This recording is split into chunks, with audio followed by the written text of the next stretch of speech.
प्रिय साथियों, कुछ क्षण पहले तक कुरुक्षेत्र में सिर्फ मौन था। दो विशाल सेनाएं आमने सामने खड़ी थीं। ध्वज लहरा रहे थे, शंख बज चुके थे और धरती युद्ध के भार से कांप रही थी। लेकिन इस बाहरी शोर के बीच एक युद्ध और चल रहा था, अर्जुन के भीतर। वो युद्ध हथियारों का नहीं था, वो युद्ध था कर्तव्य और करुणा के बीच, धर्म और मोह के बीच, बुद्धि और भावना के बीच। अर्जुन का शरीर वहीं था, लेकिन मन पूरी तरह टूट चुका था। उसके हाथ कांप रहे थे, धनुष नीचे गिर चुका था, आंखों से आंसू बह रहे थे। वो योद्धा जिससे पूरा भारत डरता था, आज खुद से हार चुका था। और ठीक उसी क्षण कृष्ण उस मौन को तोड़ने वाले थे। लेकिन उससे पहले मैं चाहूंगी कि हम सब भी यहीं कुछ क्षण ठहरें। अगर आप ये वीडियो अपने घर से देख रहे हैं, किसी छोटे से कमरे से या किसी ऐसे कोने से जहां आप अक्सर अपने विचारों के साथ अकेले बैठते हैं, तो नीचे कमेंट में बस इतना लिख दीजिए, आप कहाँ से देख रहे हैं।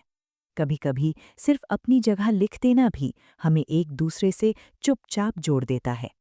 अब चलिए लौटते हैं कुरुक्षेत्र की उस भूमि पर जहां कृष्ण अब अर्जुन से सीधे संवाद करने वाले हैं। कृष्ण अर्जुन की ओर देखते हैं। उनकी आंखों में असीम करुणा है, लेकिन स्वर में अडिग स्पष्टता। वे कहते हैं, अर्जुन, ये तुम्हें शोभा नहीं देता। ये शब्द कठोर नहीं है, लेकिन सीधे हृदय में उतर जाते हैं। कृष्ण आगे कहते हैं, इस कठिन समय में ये दुर्बलता कहाँ से आ गई? ये न स्वर्ग दिलाएगी, न सम्मान। दोस्तों, कृष्ण अर्जुन को डांट नहीं रहे, वो उसे नींद से जगा रहे हैं, क्योंकि कई बार करुणा का सबसे सच्चा रूप सत्य होता है।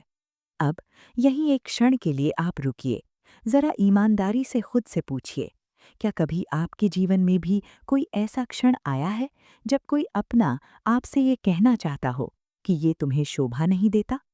अगर उत्तर हाँ है, तो नीचे कमेंट में सिर्फ एक शब्द लिख दीजिए, आया है। कोई कहानी नहीं, कोई सफाई नहीं, बस ये स्वीकार करना कि हाँ, कृष्ण अर्जुन से नहीं, मुझसे भी बात कर रहे थे। अब चलिए आगे बढ़ते हैं, क्योंकि इसके बाद कृष्ण जीवन का सबसे गहरा रहस्य खोलने वाले हैं। अब अर्जुन बोलता है, और इस क्षण वो केवल योद्धा नहीं रहता, वो हर इंसान बन जाता है। वो कहता है, हे कृष्ण, मैं भ्रमित हूँ, मुझे नहीं पता क्या सही है क्या गलत। मैं आपका शिष्य हूँ, कृपया मुझे मार्ग दिखाइए। ये क्षण गीता का सबसे पवित्र क्षण है, क्योंकि जब तक अहंकार बोलता है, ज्ञान उतरता नहीं, और जब इंसान सच में झुक जाता है, तभी गुरु बोलता है। अब कृष्ण गीता का सबसे गहरा रहस्य खोलते हैं। वे कहते हैं, जिसके लिए तुम शोक कर रहे हो, वो ना कभी जन्मा है और ना कभी मरेगा। शरीर बदलता है, आत्मा नहीं। जैसे बचपन गया, यौवन आया और फिर वृद्धावस्था आएगी, लेकिन तुम वही रहे। आत्मा न आग से जलती है, न पानी से भीगती है, न हवा से सूखती है। आत्मा अविनाशी है। कृष्ण कहते हैं, जो जन्मा है वो मरेगा, और जो मरा है वो फिर जन्म लेगा। ये जीवन का नियम है। हम डरते हैं क्योंकि हम शरीर को सब कुछ मान लेते हैं, लेकिन जो आत्मा को जान लेता है वो मृत्यु से नहीं डरता। कृष्ण अर्जुन से कहते हैं, तुम क्षत्रिय हो, धर्म की रक्षा तुम्हारा कर्तव्य है। कर्तव्य से भागना कभी शांति नहीं देता। कभी कभी युद्ध से भागना सबसे बड़ा युद्ध बन जाता है। अब आता है गीता का सबसे प्रसिद्ध उपदेश, तुम्हारा अधिकार केवल कर्म पर है, फल पर नहीं। काम करो, पूरी निष्ठा से करो, लेकिन परिणाम ईश्वर पर छोड़ दो। यही कर्मयोग है, यही जीवन जीने की कला है। अर्जुन पूछता है, स्थित प्रज्ञ कौन होता है?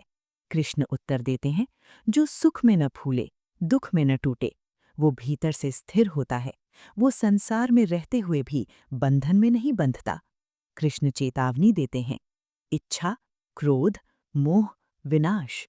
जो इंद्रियों को नहीं संभालता, वो स्वयं को खो देता है। प्रिय साथियों, अब कृष्ण एक बहुत सूक्ष्म लेकिन बहुत खतरनाक सत्य की ओर अर्जुन का ध्यान ले जाते हैं। वो सत्य है मन का पतन। कृष्ण कहते हैं, जब मन विषयों के बारे में सोचता है तो आसक्ति पैदा होती है। आसक्ति से इच्छा जन्म लेती है। इच्छा के ना पूरी होने पर क्रोध आता है। क्रोध से मोह, मोह से स्मृति भ्रम और स्मृति भ्रम से बुद्धि का नाश हो जाता है। दोस्तों, ध्यान दीजिए, ये कोई अचानक होने वाली घटना नहीं है। ये एक श्रृंखला है, एक के बाद एक गिरते हुए कदम। कृष्ण ये नहीं कह रहे कि इच्छा होना गलत है। वो कह रहे हैं इच्छा में बह जाना विनाशकारी है। आज के समय में इसका रूप बदल गया है। अब वो युद्ध भूमि कुरुक्षेत्र नहीं, हमारा मोबाइल है। अब तीर धनुष सूचनाएं हैं, तुलनाएं हैं और अपेक्षाएं हैं।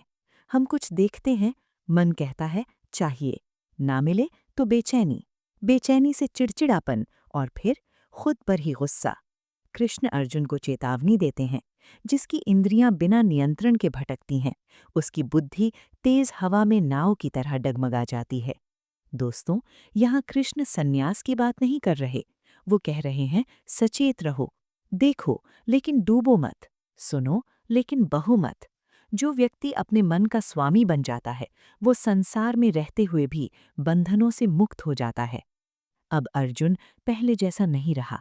वो सुन रहा है, वो समझ रहा है, वो स्थिर हो रहा है। अंधकार हट रहा है, ज्ञान की पहली रोशनी उतर चुकी है।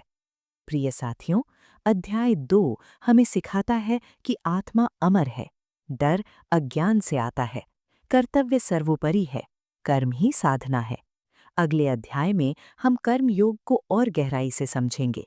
तब तक अपने कर्म पर ध्यान दीजिए और फल श्री कृष्ण पर छोड़ दीजिए। जय श्री कृष्ण।